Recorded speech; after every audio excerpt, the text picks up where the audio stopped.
Coming up on WFT Midday, a new name joins Florida's race for governor. We'll tell you who's entering the 2026 contest and what it could mean for the field.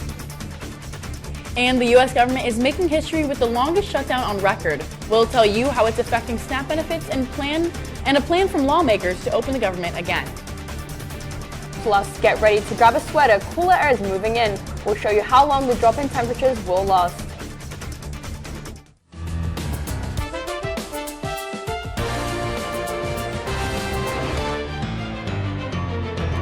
Watching WUFT Midday. A new candidate officially announced his campaign for governor of Florida today. After 4 decades of serving Central Florida, Orange County Mayor Jerry Demings is running for governor. This is WFT Midday. I'm Isis Snow. And I'm Caroline Deslandes. The Orlando native is a Democratic nominee. He says he wants to restore responsible leadership around the state. He says he plans to focus insurance in the state. Veterans needs expanding Medicaid, lowering energy costs, in addition to focusing the environment and the water supply. Other candidates in the 2026 race for governor include 2 members of the U.S. House of Representatives. David Jolly switched his party resignation to run as a Democrat. Byron Donalds also announced his candidacy with the endorsement of President Trump. News that is breaking just this morning. Speaker of the House Nancy Pelosi announces she will not be seeking re-election. The closing of this term will be the end of nearly 40 years in Congress. Elected into Congress in 1987 and 20 years later as the House Speaker, she remains the first and only woman to hold the position. Today marks the 37th day of federal shutdown, officially making it the longest day in history. There may be a chance it might end this week, as a small group of lawmakers say they've got momentum on the plan to end off the standoff. But it wouldn't give Democrats the extension of subsidies under the Affordable Care Act they've been holding out for. The plan could be a tough sell for some, because there is no guarantee that vote would pass the Senate. And as the shutdown lingers on, residents impacted by the SNAP continue to feel the effects. SNAP benefits for the month will not be issued, leaving hundreds of low-income Americans recurring to local food banks for help. The executive director of Bread of the Mighty, Patrick Dodds, explains how people in the North Central Florida can help the ones who receive the help. The way that we operate allows us to stretch every dollar as far as possible. So for every dollar that gets donated to the food bank, we can turn that into 6 meals. And so it's really important that people understand the value of donating financially to the food bank. The Mighty is experiencing high demand for food and asked the community for help with monetary donations. Although the government agreed to pay at least partial November food assistance benefits, there is still no specific date for this aid. To receive help, you can visit the website to the closest location to get food. To ensure you can receive benefits as quickly as possible once federal funding resumes, you should continue to maintain your eligibility. If you have already submitted an application or renewal, there is no need to reapply. We've been waiting for Florida to cool down, and this weekend is no exception. UO forecaster Jadyn Bottini is live in the weather studio to let Floridians know how to brace themselves for the chill. Lucky for us, we have been seeing some beautiful weather the past couple of weeks. Not too much rain. We've been seeing clear skies, dry air, keeping our temperatures comfortable. But this weekend, we're going to fluctuate a little bit. And into next week, we're going to really cool down, finally feel some winter weather. But our temperatures right now staying pretty comfortable. We're in the 70s across North Central Florida, 78 in Gainesville, 75 in Ocala and the Villages, 75 in St. Augustine as well. So pretty comfortable, a little bit warmer than what we saw last week. That's going to continue into the weekend. And this afternoon, we're going to get into the 80s once again, 81 in Gainesville, 80 in Ocala and the Villages, staying in the 70s towards both coasts here. So warming up this afternoon, and that's a trend as we head into the weekend. We'll talk about it in just a second. But for our lows tomorrow morning, we're going to see some fog possibly, mostly in southern Georgia, but we could see some fog linger down to our area in North Central Florida. But those lows in the 50s, 58 in Gainesville, 60 in Ocala and the Villages as well, 64 in St. Augustine. And it's because of this weather system right here. We're going to have a low approaching us. That's going to give us the chance for some showers heading into the weekend, warm up our temperatures. A cold front's going to come, and that's going to really cool us down into next week. So coming up, we'll be taking a look at the warm weekend ahead with that slight chance for showers, a cold blast arriving, and lows in the 30s next week. The petition filed by GRU seeking a constitutional writ in the 1st District Court of Appeals, is now labeled as dismissed in the Florida Appellate Case Information System. On Election Day, voters supported the city taking back control of GRU by 75% in Tuesday's election. That was a higher percentage than last year's vote on the same subject. But leaders at the state level and GRU are responding to the vote. The 1st District Court of Appeals in Tallahassee asked city attorneys to make a decision on why the court shouldn't approve an emergency motion that would temporarily stop the city from dissolving the GRU's authority board. If the board is disbanded, it may lose its ability to continue challenging the court's request. The UF Young Democratic Socialists of America marched to protest ICE detainments involving UF students earlier today. Over 100 people marched from Turlington Hall to Tigert Hall for the Kick Out ICE protest. The motivation, 12 students detained by ICE. Protesters say they will not stand for it. It's absolutely terrible that the fact that we have to live in fear on our campus, where we pay here to go here. We pay to keep it safe, and yet at the end of the day, UF allows for terrorizers. This is the second event hosted by UFY DSA. The first was October 30th. We're told there may be a similar protest at the start of the spring semester. As the weather starts to cool down, the Marion County Sheriff's Office is asking everyone to stay safe this November. During the Carbon Monoxide Awareness Month, officials urge residents to keep generators, grills, and other fuel-burning devices outside at least 20 feet away from homes or tents. Officials also recommend families to install carbon monoxide detectors inside homes and campers to prevent a tragedy this winter.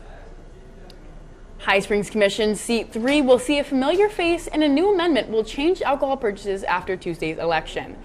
The former mayor Tristan Grunder was re-elected. He received 68% of the votes, defeating his opponent Juliana Tapiarano. The long-debated question of allowing more High Springs businesses to sell alcohol on Sundays has now been answered. The new amendment will allow alcohol sales for businesses under the 51% threshold, but only if they get a special permit. Before, businesses were prohibited from selling alcohol on Sundays unless food sales make up more than 51% of their revenue. Retired RTS buses could soon be put back to work, but not in Gainesville. The City Commission is considering a proposal that could put them in roads in South Florida. The agreement would let Broward County borrow the 16 buses for a year, with the ability to extend it later on. The county would be paying Gainesville nearly $500,000 a year for the buses. Both parties must get federal approval before the deal can go through. It will be voted on during today's City Commission meeting. Alachua County continues to turn the page on literacy one student at a time. WFT Sebastian Broche tells us the impact in our area. According to the Florida Literacy Coalition, about 18.6% of adults in the county are functionally illiterate. Peak literacy tutors hope to bring these numbers down. Director Leah Gallione says the program's goal is to equip young readers with the correct skills for future success. That's the dream, right, is to be able to create something just like CPR, right? You have a tool that you put in the hands of an average citizen, and you do your chest compressions and your breaths, and you can save lives. And Peak's efforts haven't gone unnoticed, as the county awarded Leah and the program a $200,000 grant for their work. I attended the literacy kickoff on the 29th. Leah was there, and what a pleasure it is to see grant folks give us an update before they're done with the cycle. And organizations like Peak Literacy here in Alachua County are helping close the literacy gap. There's been so many efforts at, we're going to close the gap by 2% this year, we're going to close it by another 2%, and we're going to get, for ages and ages, and it hasn't moved. Through one-on-one tutoring sessions, Peak hopes to make learning fun. Our solution has been to be a resource for the teachers, be a resource for the parents, to go back and give those kids the skills. In hopes that no one will be missed. County students are among the nation's top test takers, earning a perfect score on the 2025 PSAT exam. William Bigger of Buchholz High School, Ethan Dodds of Eastside High School, and Sigrid Noah of Gainesville High School all earned a 1520, placing them in the top 1% nationwide. Their results could qualify them for the National Merit Scholarship. Coming up, we're tracking a cold front that's heading over our state. And we're talking about how it will drop our temperatures into the 30s early next week. You're watching WUFT-TV News. Welcome back. Let's head over to our live traffic camera overlooking I-75 heading east. The traffic is moving quickly and smoothly, but the sky is looking promising for our weather forecast. Jadyn Bottini is back to give us a full review for what to expect this weekend and how much you need to bundle up this November. Well, like I said earlier, we have been seeing some beautiful weather throughout the past couple of weeks. We haven't seen too much rain. It's been staying dry and staying clear out there, but our temperatures are going to fluctuate a little bit heading into the weekend and early next week. But today we're still a beautiful day out there, only a couple of clouds. Temperatures at 78 degrees, that humidity staying low, keeping us comfortable at 56%, and temperatures across North Florida looking really nice right now in the 70s, 78 in Gainesville, 75 in Ocala and the Villages, 75 in St. Augustine as well. So very comfortable out there. Humidity is staying pretty low. We're still feeling comfortable, but we're going to heat up into the weekend. This afternoon we're going to heat up a little bit as well, up to 81 degrees this afternoon in Gainesville, 80 in Ocala and the Villages, staying in the 70s towards both coasts out there. So still pretty comfortable today. Going to continue to heat up into the weekend, but tomorrow morning low's going to be in the 50s once again, 58 in Gainesville, 60 in Ocala and the Villages, 64 in St. Augustine. We have potential to see some fog tomorrow morning. It will mostly be in southern Georgia, but we could see some lingering fog in our area here in north central Florida as well, so be aware of that on your morning commute. But what we're looking at next is this weekend warm-up. We're going to get into the low to mid 80s this weekend, a little bit warmer than what we've been seeing the past couple of weeks. Saturday up to 85 degrees, and we could see some clouds out there. There is the chance for some isolated showers, partly cloudy, a bit more muggy out there this weekend. And on Sunday we're going to get up to 83 degrees, winds at 7 miles per hour, so it'll still be comfortable. We do have a chance to see some isolated showers out there though, but it is warmer than what we've been seeing. And it's because we have this low pressure system approaching our area that's bringing lots of moisture. We could see the panhandle. Definitely they could see some more severe thunderstorms, but nothing too severe. And some lingering showers could head into our area. That's this weekend. After this weekend, we're going to get this cold front. That's really going to drop our temperatures off a bit. And we're going to see temperatures head down into the 30s. So it's time to bundle up. It's going to feel a little bit more winter-like out there.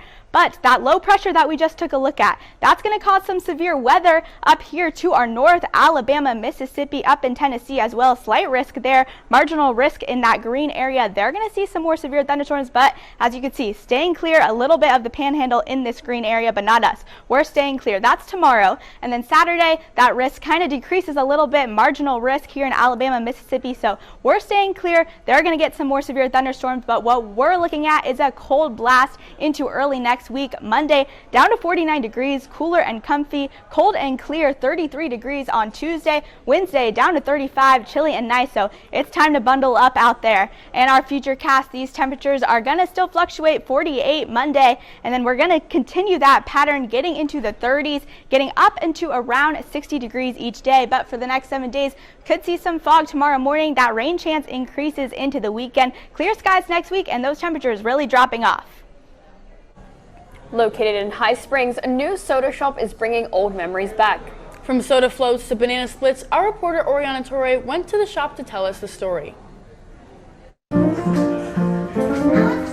think it's for the memories. You know, a lot of people remember this place being open as a soda fountain, as a lunch counter.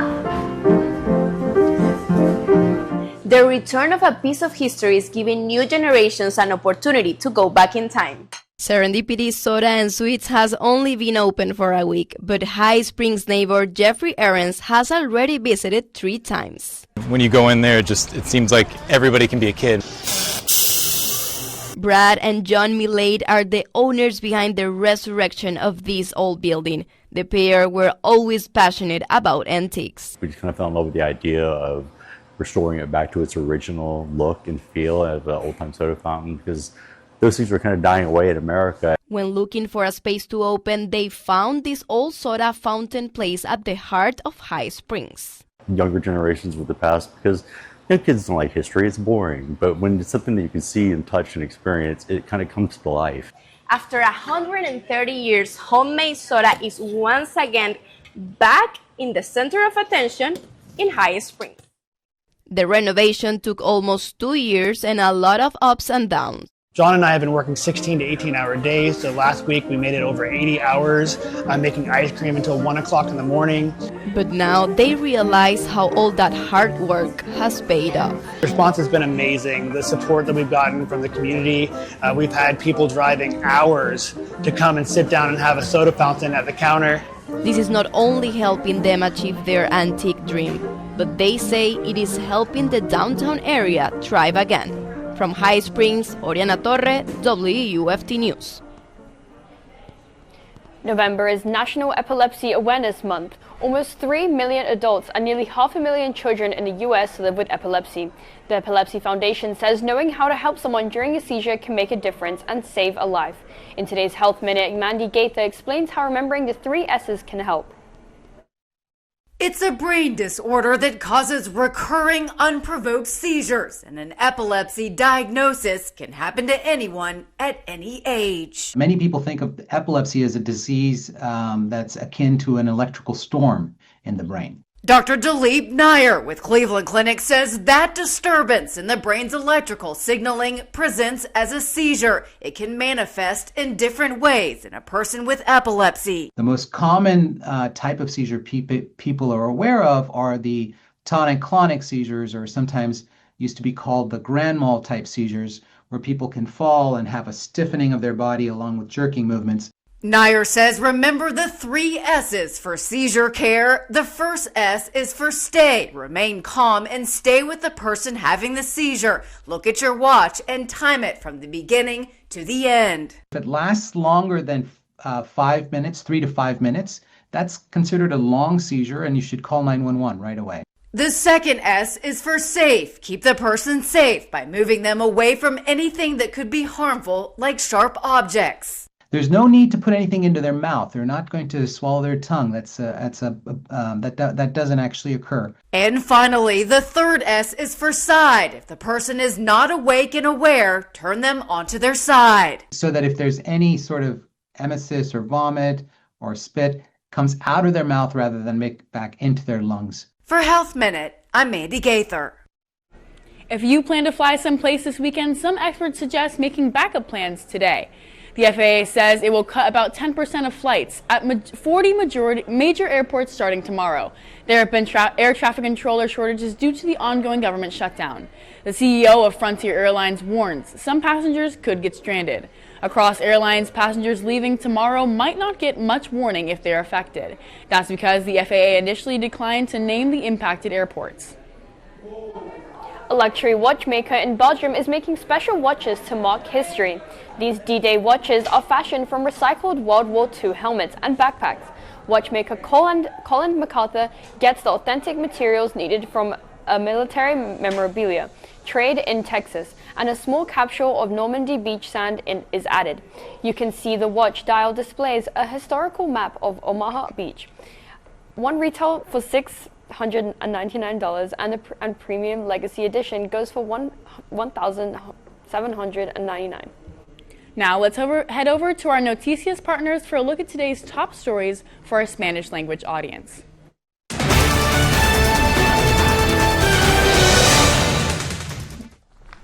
Hola, soy Dulce Rodríguez con tus noticias en 90 segundos.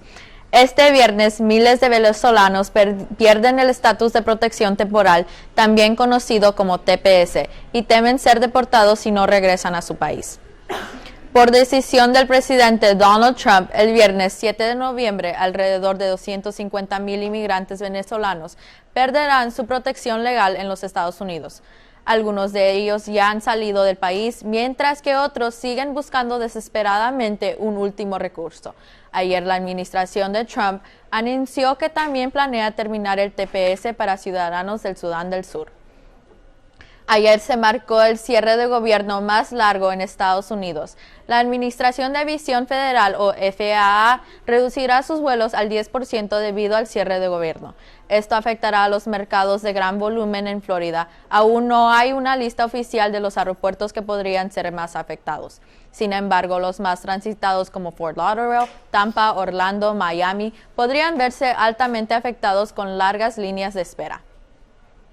Hoy se activaron en México las alertas amarillas debido a las temperaturas extremas de frío. El frío oficialmente se instaló en México, dejando temperaturas más bajo cero fuertes con zonas altas del sur del país. Es recomendable que cubran sus parabrisas, sus mascotas y plantas debido a heladas fuertes. También en las regiones noreste del país como Baja California, Chihuahua, Durango, Zacatecas y el Estado de México tendrán temperaturas de menos 5 a 0 grados centígrados. Estas fueron tus noticias en 90 segundos. Gracias por sintonizarnos. Welcome to your midday sports intermission. I'm Carston Handy. The first injury report was released last night for the Gators matchup against the Wildcats. 13 Gators have been ruled out, including wide receivers Eugene Wilson, Dallas Wilson, and Aiden Mizell. There is some optimism, though. Vernell Brown has been upgraded to questionable, giving fans hope he could return to the lineup. With so many key players sidelined, attention now turns to the depth of the rosters as second and third string players prepare to step up and fill the gaps. Everybody has an opportunity to excel when there's, a spot that's somebody is vacated a little bit based on injury. So you look for the guys to step up. The Gators returned to the O-Dome tonight against North Florida. After dropping game one against Arizona on Monday, head coach Todd Golden is glad his team can fix errors early on. We had a lot of things that we could do better, and we had a chance to win the game. So it's whether it happens now or January 3rd. I'm happy it's happening now. You get an opportunity to correct things early on in the season. This is the first of multiple back-to-back games this season. The women are scheduled to take on Chattanooga at 5, with the men to follow at 8. The Brantford High School Buccaneers have won their first high school volleyball state title last night. Brantford took down the Chipley High School Tigers in 5 sets to claim their first rural FHSAA girls volleyball title. And Gainesville High School plays tomorrow afternoon in the Class 5A state semifinal for a spot in the finals against either Port Charlotte or Tallahassee Childs on Saturday. And that's your midday sports intermission. I'm Carston Handy. Thanks for joining us for WFT Midday. We're back here for another edition tomorrow. We will see you later today for our First at 5 on Channel 5. Thank you and have a great afternoon. Well, thanks for